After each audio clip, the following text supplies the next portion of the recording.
Nitish cabinet का postmortem, एक से बढ़कर एक संगीन अपराध के आरोपी बन गए मंत्री। भाजपाई दबंगों का नीतीश कैबिनेट में दबदबा। ऐसे कई संगीन अपराध के आरोपियों को नीतीश अपने कैबिनेट में इस बार शामिल नहीं करना चाहते थे। उन्हें पता था कि अगर मैं फिर से मुख्यमंत्री बनता हूं तो इन नेताओं को, इन अपराध के आरोपियों को, संगीन अपराध के आरोपियों को मैं अपने कैबिनेट में शामिल नहीं करूंगा। जिसके बाद नीतीश कुमार 85 सीटों के साथ वाकई बहुत अच्छा प्रदर्शन उनकी पार्टी करती है, लेकिन फिर भी उनसे छीन करके अहम मंत्रालय, गृह मंत्रालय, finance ministry Bharatiya Janata party अपने पास रख लेती है। मतलब नीतीश कुमार को एक तरीके से पंगु बना दिया गया है कि सरकार तो आपकी है, लेकिन इसमें भाजपाई दबंगों का दबदबा रहेगा। सिर्फ दिल्ली से सरकार नहीं चलाई जाएगी दोस्तों। भारतीय जनता पार्टी के ऐसे संगीन अपराध के आरोपियों को नीतीश कैबिनेट में शामिल करने पर नीतीश कुमार मजबूर हो गए। आप पूरी की पूरी कहानी सुनेंगे, खबर सुनेंगे तो आपके रोंगटे खड़े हो जाएंगे। नीतीश कुमार शामिल करना नहीं चाहते थे, लेकिन मजबूरन करना पड़ा।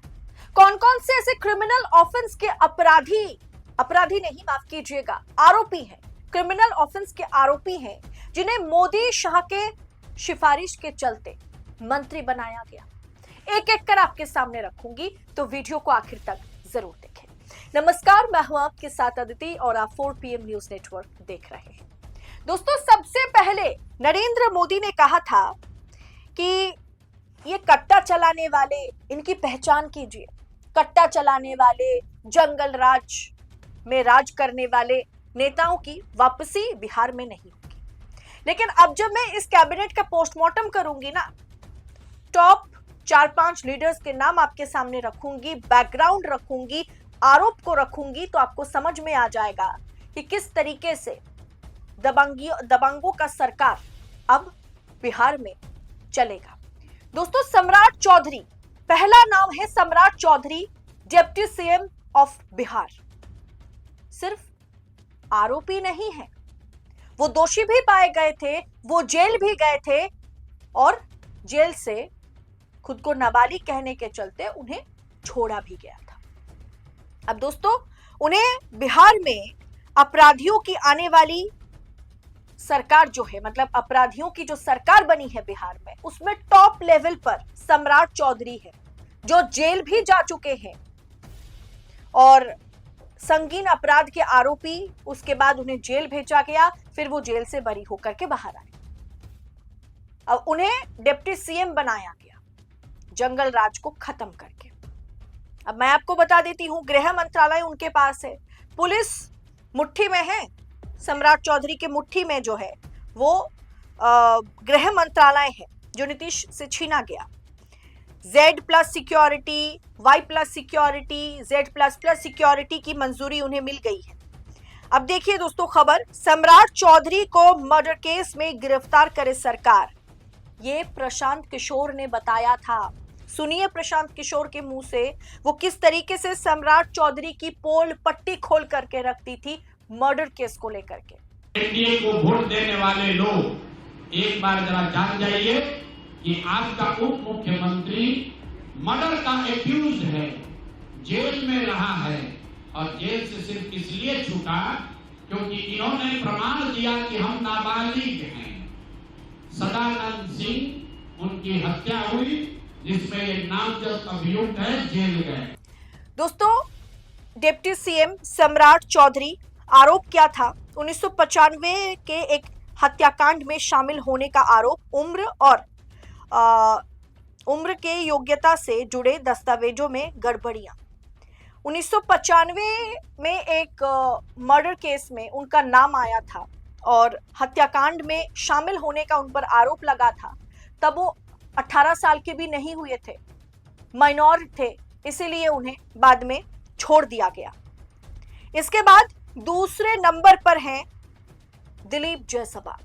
जी हां, भाजपा के प्रदेश अध्यक्ष दिलीप जायसवाल, ये भी क्रिमिनल ऑफेंस मतलब जड़ जो है ना वो क्रिमिनल ऑफेंस है इनके। कई कई क्रिमिनल ऑफेंस के आरोपी हैं दिलीप जायसवाल, जो कि बिहार में प्रदेश अध्यक्ष है और इस बार मंत्री पद की उन्होंने शपथ भी ली है। क्या है आरोप कि एक अल्पसंख्यक मेडिकल कॉलेज पर अवैध कब्जा उन्होंने किया था। हत्या और चुनावी हलफनामे में आपराधिक मामलों से संबंधित आरोप है। सुनिए दिलीप जायसवाल पर क्या कुछ कह रहे हैं प्रशांत किशोर। दिलीप जायसवाल हैं जो बीजेपी के अध्यक्ष हैं और साथ ही राबड़ी देवी के मुंह बोले भाई भी हैं। ध्यान रखिए, ये कब्जा इसलिए नहीं किए हैं कि ये बीजेपी के अध्यक्ष हैं, ये कब्जा इसलिए कर पाए हैं कि हमाम में सब नंगे। इसके बाद दोस्तों तीसरे नंबर पे है मंगल पांडे। जी हाँ, वो भी इस बार बिहार कैबिनेट में, नीतीश कैबिनेट में मोदी शाह के सिफारिश पर उन्हें भी मंत्री पद की शपथ दिलाई गई और एक से बढ़कर एक भाजपा के नेता जो मंत्री बने, जिन पर संगीन आरोप लगे। मंगल पांडे, आरोप क्या है? भ्रष्टाचार, वित्तीय घोटाला और स्वास्थ्य विभाग में लापरवाही। फिर भी उन्हें इस बार स्वास्थ्य मंत्रालय दे दिया गया। पिछली बार भी स्वास्थ्य मंत्रालय उसके पास था, इस बार भी उन्हें फिर से दे दिया गया, फिर से मंत्री बनाया गया। चौथे नंबर पर है अशोक चौधरी। जी हां, अशोक चौधरी चौथे नंबर पर है और यकीन मानिए, ये मंगल पांडे की बात की जाए या फिर अशोक चौधरी की बात की जाए, इन दोनों को नीतीश कुमार अपने कैबिनेट में बतौर मंत्री शामिल करना नहीं चाहते थे। अंदर खाने से खबर यही निकल के आई है कि मंगल पांडे और अशोक चौधरी को लेकर के नीतीश कुमार नाराज चल रहे थे और उन्होंने साफ तौर पर कह दिया था कि इतनी बेइज्जती हुई है हमारी सरकार की, इन दोनों को मैं अपने कैबिनेट में शामिल नहीं करूंगा। लेकिन आखिरी समय पर, एन मौके पर खेल बदल जाता है।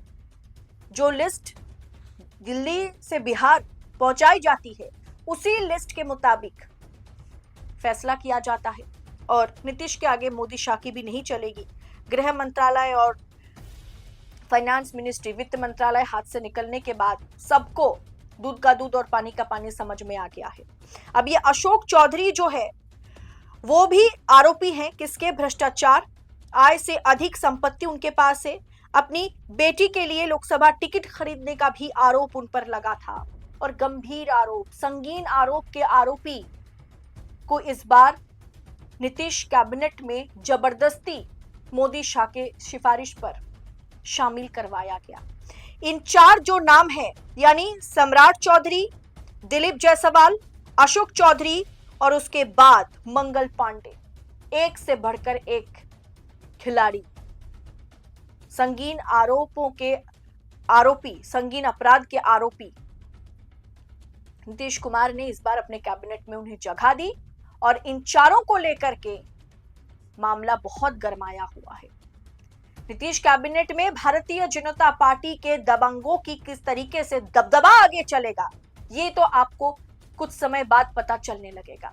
बिहार की स्थिति किस ओर बढ़ रही है, ये समय आने पर आपको पता लगेगा, जब सम्राट चौधरी जो खुद जेल जा चुके हैं, जब उनके हाथ में गृह मंत्रालय हो, बागडोर पुलिस उनके हाथ में हो, प्रशासन उनके हाथ में हो, तो सोचिए बिहार में लॉ एंड ऑर्डर की स्थिति आगे चल के क्या होने वाली है। वैसे आप समझ सकते हैं कि संगीन अपराध के आरोपी तो हमारे माननीय गृह मंत्री अमित शाह जी भी है। बहुत सारे उनके किस्से हैं, शराबुद्दीन शेख एनकाउंटर हो या फिर जज लोया वाला केस हो, ऐसे तमाम संगीन अपराध के आरोपी हमारे माननीय गृह मंत्री जी भी हैं, लेकिन फिर भी उन्हें गृह मंत्री का पद दिया गया, गृह मंत्री की कुर्सी दी गई। अब वही स्थिति हर एक राज्य में भारतीय जनता पार्टी अपना रही है। गृह मंत्रालय उन्हीं के पास लगता है होगा जो संगीन अपराध के आरोपी होंगे, जो एक दो बार जेल गए होंगे, उन्हीं को गृह मंत्रालय दिया जाएगा। उनके हाथ में पुलिस होगी, उनके हाथ में प्रशासन।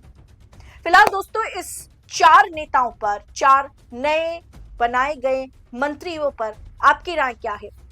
कमेंट बॉक्स में हमें बताइएगा जरूर। ऐसी तमाम खबरों को यूं ही पाने के लिए 4 PM के साथ बने रहे। आजाद मीडिया को भरपूर सपोर्ट करें। फिलहाल इस रिपोर्ट में इतना ही, जल्द होगी मुलाकात। बहुत बहुत शुक्रिया आप सभी का। जय हिंद, जय भारत।